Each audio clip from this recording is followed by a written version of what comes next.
You can't cut out the things that you enjoy and expect to be gung-ho and happy all the time. We do personal training, we do personal programming, and we consult. Everybody starts somewhere, and we want to be part of your journey. All right, baby, let's rock. This video is for people who hate diets, know that eating is just overcomplicated and there's a bunch of bull crap out there. They have no idea what to do. They're lost. They don't want to buy a nutrition system. They're fed up with those. They've tried it and it just hasn't worked out for them. I know what that's like. Their weight has fluctuated. They've lost weight and then it's come back. Like, why the heck? This is for people who have been encouraged to count calories and they did it for a little bit and then they just fall apart. They hate counting calories. I hate counting calories. Want to eat some of their favorite foods and they literally feel like they can't. Like they're, you've heard it, like, I got to start eating healthier and stuff like that. Well, you can't cut out the things that you enjoy and expect to be gung-ho and happy all the time. That's not going to work.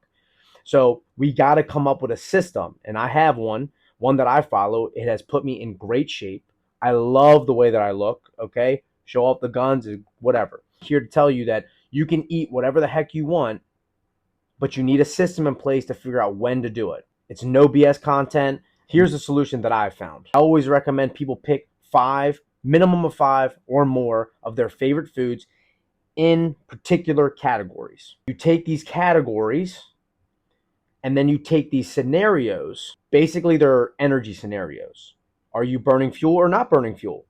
So you have these categories of food and you also have these scenarios of energy. You bring them together, you marry them. And you can basically make a little chart for yourself. Now, you could use a paper chart or you could use something on your phone.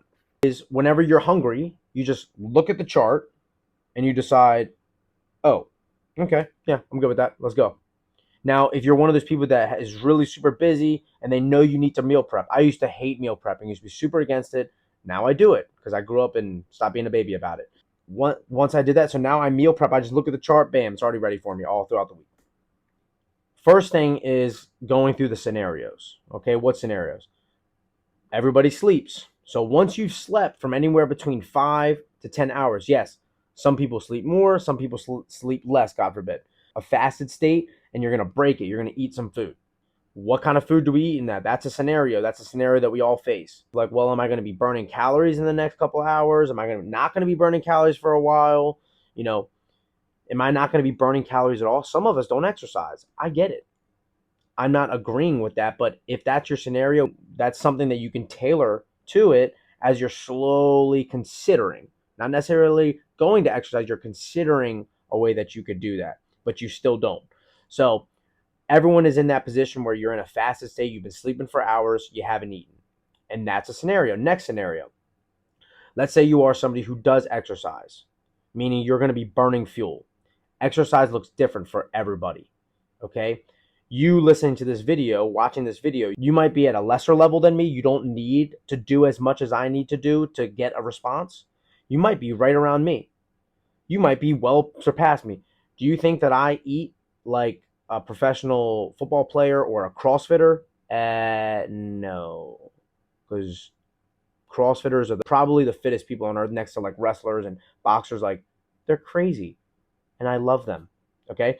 But so our diets and our routines look different. But that's something to consider. If I'm going to be exercising within the next 10 minutes, 20 minutes, 30 minutes, maybe 45 or an hour, what should I be eating? That's another scenario. Let's say I'm in the middle of exercise. Is there a favorite food that I want to eat and it's most appropriate to eat it then? That's another scenario. Next scenario. Let's say you are totally done with your exercise or you're done with the most exhausting part of your day. What are you going to eat? Maybe you haven't been exercising for a while. This could be, maybe you're not going to exercise for a while or you haven't been exercising for a while. You're kind of in this steady state, low maintenance thing. Maybe you've been working in the office, you've been talking to people, you've been typing, you've been writing stuff down. But that doesn't take a lot of energy. Okay, you've been walking around the office. Maybe you're a manager and you're walking around the warehouse and you're pointing people around, but you're not exhausted.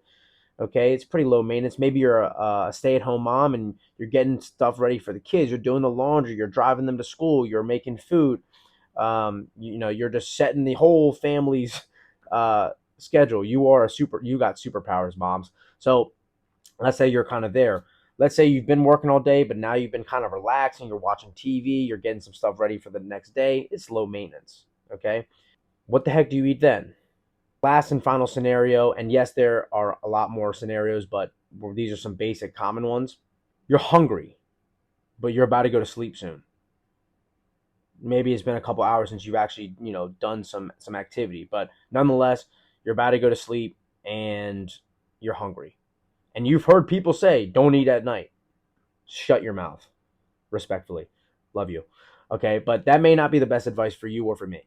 Okay, so if that happens, what do you do? Those are the scenarios. Now we got to talk about the categories. Now I'm going to go through my examples of what I would do. Let's talk about protein. You do need to have protein. Sorry about it. Me personally, I love chicken. Okay, I eat all kinds of chicken. It doesn't really matter. Okay, so do I eat other stuff? Of course. Am I always in the mood for chicken? No, but chicken is definitely in my diet throughout the week. So chicken's got to be in mine. That's going to be in my top 5 or more. Let's talk about sugar before your exercise. For me, if I'm going to be exercising pretty hard and it's going to be in the next hour, an hour and a half, I'm going to eat pizza. Yeah. Did he say that? Yes. Now, if I don't have pizza, I'm definitely going for bread. Bread is one of my favorite things to eat, whether it's sourdough, a baguette, whole grain, raw. I like all kinds of bread. I'm just a bread guy. Okay, I'm Italian. Okay, so I like bread. If I'm going to eat bread that day, what I want to do I fall off of it sometimes? Of course, but what I would like to do in a perfect scenario is eat that maybe an hour and a half before my workout. Could I eat it 30 minutes before? Yeah, I could. Could I eat it 10 minutes before? Yeah, I could, but it's not going to be as much because I don't want that sitting in my stomach. You wouldn't either. So I'm in the middle of my workout. What am I eating then? Well, if I eat pizza, something kind of heavy, or if I ate like bread, I probably don't need a lot of stuff because I went for something high in glucose, rich in glucose, because that's what our body uses for fuel. I probably have enough glycogen in my muscles and my liver. That's stored glucose. And I also probably have enough of it in my blood because I just ate pizza like an hour ago. I had, a slice or two. I probably don't need anything, but let's say maybe I missed that meal or maybe it just wasn't enough and I'm kind of feeling like I need something. I'm going for candy. Yeah, candy. Okay, fruit snacks, gummies. I'm not really that big on like candy bars and chocolate and stuff.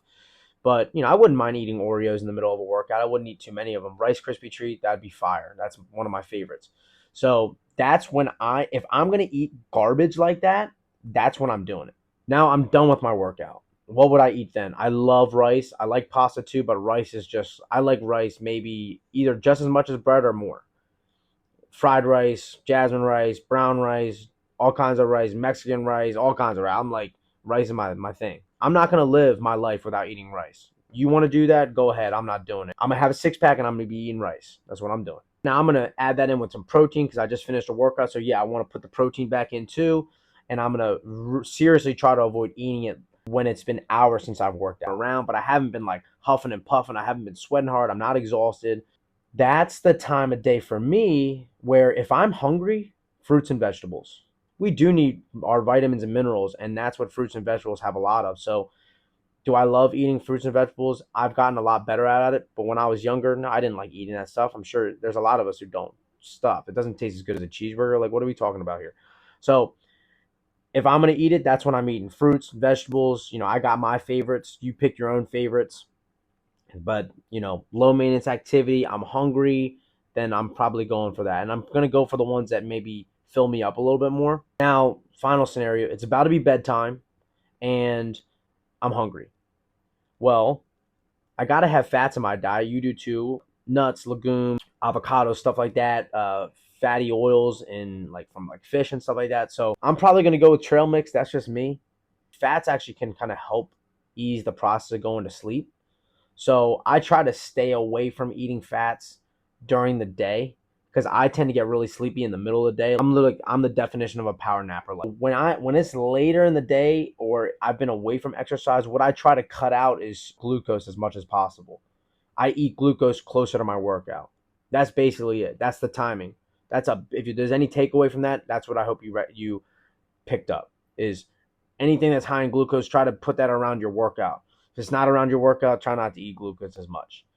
There are different scenarios that's not bulletproof, so take that with a grain of salt. Maybe it's you got to figure out, talk to somebody about whether or not that's right for you. I'm happy to talk to you about it. Again, I'm not a dietitian, not a nutritionist. I'm just a guy that here's what I do. If you want to do what I do, I can tell you what I do. So if I'm away from exercise, and especially if I'm about to be going to sleep, I just try to avoid sugars. So fats, protein, those are good. So we have the categories of the foods, and then we have the scenarios. You put those together, you might be able to eat exactly what you want. You don't have to count calories. You don't have to buy a system. You can have a cheat code, and eventually you can just know it off the top of your head. It's a slower process to you looking the way that you want, feeling the way you want, and eating what you want. Think about it. I'm just saying it can work for you because it's worked for me and it's worked for many other people that I've shared it with.